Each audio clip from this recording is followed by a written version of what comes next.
নমস্কার বন্ধুরা। আজকে আপনাদের বা আমাদের সবার জানা, কিন্তু আমরা সবাই করি, কিন্তু নিজেদের এত ব্যস্ততার মধ্যে এখন আস্তে আস্তে জিনিসগুলো হারিয়ে যাচ্ছে।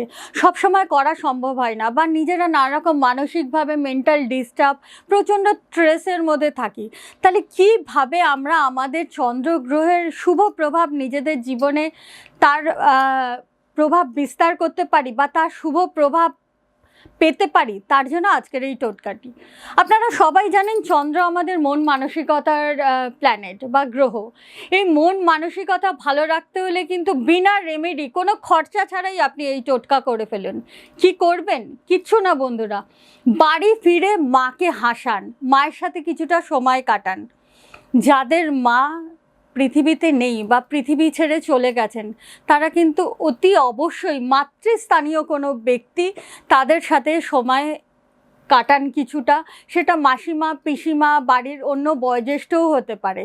তাদের সাথে কিছুটা সময় কাটান, হাসুন, দেখবেন আপনার চন্দ্রগ্রহ কিন্তু ভালো থাকবে।